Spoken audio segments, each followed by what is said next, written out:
हाँ हेलो दोस्तों। आज तो स्टॉक प्रेडिक्शन में आपका स्वागत है। Good morning.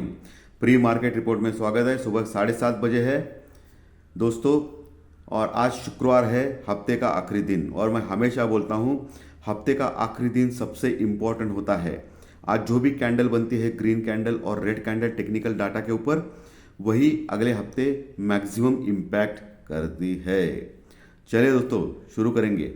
क्या हो सकता है प्री मार्केट में। शुरू करने से पहले चैनल के डिस्क्रिप्शन बॉक्स में बिलो द टाइटल डिस्क्लेमर रखा है, उसको कृपया पढ़िए जानिए। एज पर डिस्क्लेमर, ये एजुकेशनल प्रोग्राम है। इसके तहत जो भी मैं बोलता हूँ ये मेरी पर्सनल राय है, मेरी खुद की राय है। आपके प्रॉफिट या लॉस, लाभ या हानि के लिए मैं और मेरा चैनल जिम्मेदार नहीं रहेंगे, रिस्पॉन्सिबल नहीं रहेंगे। ये प्लीज़ प्लीज़ नोट करके रखिए। मैं और मेरा एस्ट्रो स्टॉक प्रेडिक्शन चैनल सिर्फ और सिर्फ यूट्यूब पे ही अवेलेबल है दोस्तों। कल के दिन मैं वीडियो डाल नहीं सका हूँ क्योंकि कल बहुत ज़बरदस्त ट्रैवलिंग हो गया है दोस्तों, दूर दूर की जगह पे। पिछले 2 दिन से मैं घूम रहा हूँ और बहुत सारे देवी देवताओं का दर्शन कर चुका हूँ। ये बहुत ही अच्छी बात है क्योंकि ये पिछले 8 दिन में पूरा ट्रैवलिंग में था। और आज सुबह 2 बजे मैं पहुँचा हूँ और अभी मैं आपको प्री मार्केट रिपोर्ट दे रहा हूँ दोस्तों। सो पहुँचा हूँ मैं अपनी जगह। सो कोई चिंता मत कीजिए, आज से आपको रेगुलर वीडियोस आएगी। लेकिन आज शुक्रवार है, जैसे आपको मालूम है शुक्रवार सिर्फ मैं प्री मार्केट रिपोर्ट डालता हूँ। कल आपको टेक्निकल मिलेगा और परसों संडे को आपको ज्योतिष शास्त्रीय प्रेडिक्शन कार्यक्रम मिलेगा। ठीक है दोस्तों, शुरू करेंगे। चलिए तो दोस्तों, अभी डाउ फ्यूचर जो अमेरिकन फ्यूचर है वो लगभग 50-60 पॉइंट प्लस में चल रहा है। और कल रात अमेरिकन मार्केट जबरदस्त बढ़े थे फिर से, और लगातार बढ़ रहे हैं। ये अच्छी बात है, लगातार बढ़ रहे हैं। पिछले कई दिनों से लगातार बढ़ रहे हैं और बहुत अभी स्ट्रांग उनका चार्ट हो चुका है दोस्तों। उसके चलते हुए हमारा SG50 भी 50-60 पॉइंट प्लस में दिखा रहा है अभी। और हम लोग अभी फिर से 17,800-850 के आसपास दिखाई दे रहे हैं। लेकिन पिछले 3-4 दिन से आपने देखा होगा कि हम लोग 17,800-850 के पास जाने का देखते हैं, लेकिन वहाँ से एक प्रॉफिट बुकिंग आती है। इसका मतलब 17,800 के पास बहुत बड़ा रेजिस्टेंस यानी रुकावट का लेवल है। तो वो जब तक क्लियर नहीं करेगा मार्केट, तब तक हम लोग 18,000 की सोच नहीं सकते। स्टेप बाय स्टेप जाना चाहिए। तो पहला जो टारगेट है हमारा 17,800-850, उसके ऊपर 850 के ऊपर टिक पाया मार्केट और लगातार 2 दिन 17,800 के ऊपर क्लोज किया, तो हम लोग 18,200 का टारगेट ले सकते हैं। लेकिन अभी फिलहाल तो 17,800-850 बहुत बड़ा रेजिस्टेंस का काम करेगा और आज भी वही काम कर रहा है। आज निफ्टी में और बैंक निफ्टी में नए PCR आएंगे, पुट कॉल रेशो। तो वेट करेंगे हम लोग, क्या आएंगे देखेंगे, उसके ऊपर निष्कर्ष करेंगे। लेकिन मुझे लगता है कि 1 के पास ही रहना चाहिए निफ्टी का और बैंक निफ्टी का पुट कॉल रेशो 1 के पास। हालांकि कल का सेशन बहुत बोरिंग टाइप हो गया, ऑप्शंस के प्रीमियम ज़्यादा घट गए दोस्तों। और इंडिया विक्स भी 16-17 के नीचे आ गया। यानी ये बुल्स के लिए फेवरेबल है, तेजी वाले लोगों के लिए फेवरेबल है। तो ये टोटली न्यूट्रल मामला है, बहुत बोरिंग टाइप का मार्केट चल रहा है अभी।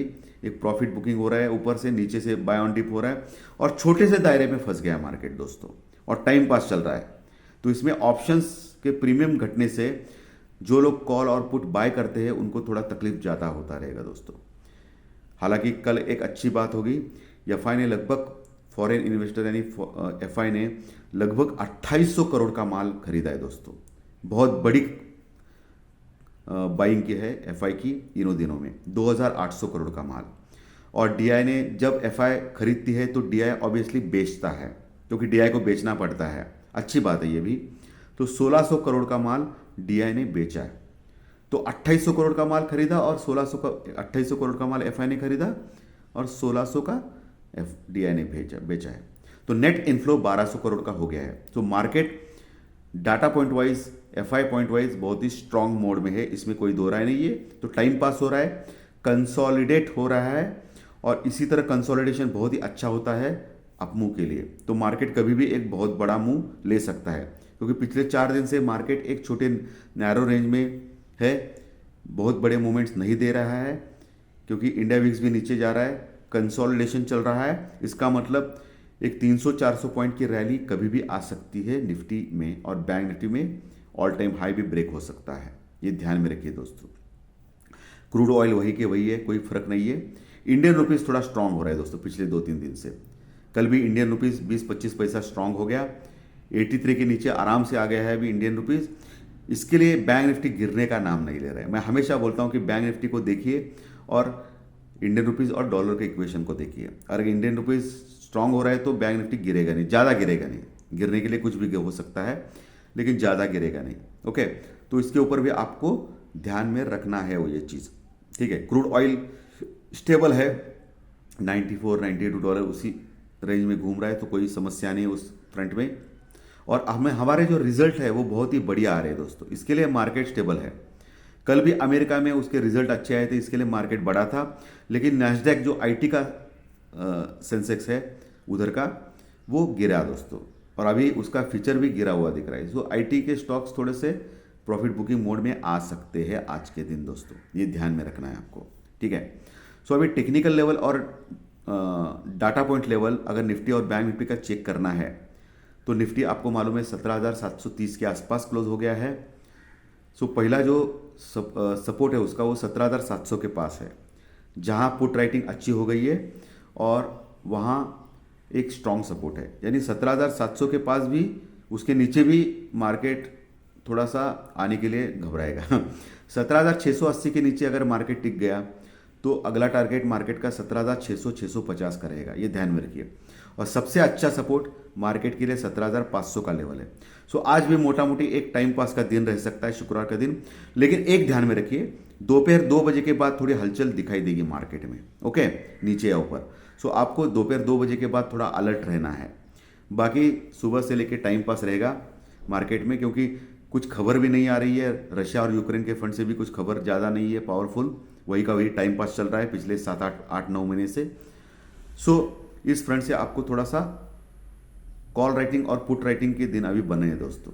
ये लोग क्या कर रहे हैं, कमा रहे, खूब कमा रहे पिछले हफ्ते से। ओके, तो इसके ऊपर थोड़ा दोपहर 1-2 बजे के बाद थोड़ी हलचल दिखाई देगी आज, ऐसा मुझे लगता है। तो उसके ऊपर आपको कॉन्सेंट्रेट करना है। ठीक है, और ऊपर रेजिस्टेंस मैंने बोला है 17,800-850 के पास, जहां कॉल राइटिंग 17,800 के पास अच्छी हो गई है निफ्टी में। तो 800-850 जब तक क्लियर नहीं करता है तब तक आगे की सोचना व्यर्थ है दोस्तों। और आज मोटा मोटी फ्लैटिश सेशन रहेगा, क्योंकि एशियन मार्केट अभी रेड में है। हमारा निफ्टी भी, सेंसेक्स निफ्टी भी फ्लैटिश बोल सकते हैं हम लोग, लेकिन 50-60 पॉइंट ठीक ठाक है। 7:30 बजे की मैं बोल रहा हूँ पोजीशन। डो फ्यूचर भी लगभग फ्लैटिश टू पॉजिटिव है, यूरोपियन फ्यूचर भी फ्लैटिश टू पॉजिटिव है। सो सब कुछ टाइम पास का मामला आज का नज़र आ रहा है। सो आपको कॉल और पुट ऑप्शंस के प्रीमियम में लेने के लिए बहुत इंपॉर्टेंट, थोड़ा केयरफुल रहना चाहिए। ठीक है, निफ्टी में तो बहुत बोरिंग मोमेंट है। बैंक निफ्टी थोड़ा, हालांकि थोड़ा ठीक ठाक है। बैंक निफ्टी 41,300 के आसपास क्लोज हो गया। बहुत ही स्ट्रांग मोमेंट है बैंक निफ्टी में। सिर्फ इंडसइंड बैंक बढ़ नहीं रहा है। सो मुझे लगता है कि आज से नया एक्सपायरी चालू हो गया है, कल मंथली एक्सपायरी खत्म हो गया। सो आज से मुझे लगता है इंडसइंड बैंक चलेगा।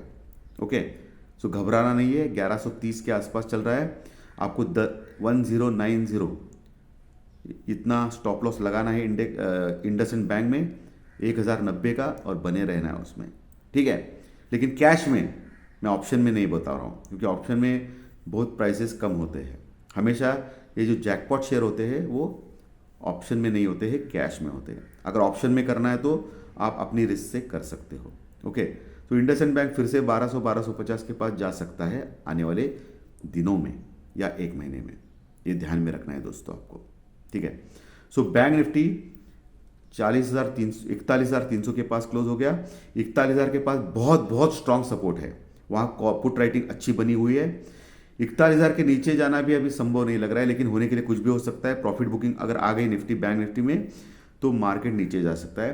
तो इस केस में 40,500 बहुत अच्छा सपोर्ट लेवल है, जहां अच्छी पुट राइटिंग हो गई, यानी तेजी वाले ज़्यादा लोग हैं वहां। ओके, ऐड हो गए हैं। सो 40,500 40,800 के पास आने के बाद आपको एक ट्राई करना चाहिए बैंक निफ्टी में बाय करने के लिए। ऊपर कहां तक जा सकता है? ऊपर कल का जो हाई है, मैं हमेशा सिखाता हूं आपको, जो कल का हाई रहता है वही उसके नीचे आ गया मार्केट तो वो रेजिस्टेंस यानी रुकावट का काम करता है। सो 41,500 जो लेवल है, 500-550 का लेवल, ये बैंक निफ्टी में अभी रेजिस्टेंस का काम करेगा, यानी रुकावट का काम करेगा। जब तक 41,550 के ऊपर बैंक निफ्टी टिकता नहीं है 15-20 मिनट, आधा घंटा, तब तक 41,800 तक जा नहीं सकता है। 41,800 850 ये ऑल टाइम हाई है बैंक निफ्टी। यानी बैंक निफ्टी तो ऑल टाइम हाई के पास पहुंचा है लगभग, लेकिन निफ्टी बहुत नीचे है। इसका मतलब निफ्टी थोड़ा अंडर परफॉर्म कर रहा है और बैंक निफ्टी आउट परफॉर्म कर रहा है। So bank Nifty relatively strong है, उसमें कोई दोहराया नहीं है। सो अगला टारगेट 41,500 550 करेगा, वहां आप सोच सकते हो, पूरा माहौल देख सकते हो। लेकिन मुझे लगता है 41,500 550 के पास गया बैंक निफ्टी तो आपको वहां शॉर्ट करना चाहिए, यानी बैंक निफ्टी में पुट लेना चाहिए स्टॉप लॉस के साथ। लेकिन स्टॉप लॉस के बिना कुछ नहीं करना है, क्योंकि मार्केट कहीं कुछ भी कर सकता है। ठीक है, तो ये निफ्टी और बैंक निफ्टी के लेवल सपोर्ट रेजिस्टेंस मैंने मोटा मोटी आपको बोले हैं, और आज सुबह का माहौल भी बता दिया है दोस्तों। तो दोस्तों आज्ञा दीजिए मुझे, अच्छा लगा कार्यक्रम तो लाइक का बटन दबा के प्रोत्साहित कीजिए। जो नए दर्शक पहली बार ये चैनल देख रहे हैं वो सब्सक्राइब का जरूर बटन दबाएं, अगर आपको 3 वीडियोस हर दिन के चाहिए तो, और अच्छे कार्यक्रम लगे तो, और इसके कंटेंट आपके दोस्तों में शेयर कीजिए। ठीक है दोस्तों, so thank you very much दोस्तों, फिर मिलेंगे, थैंक यू।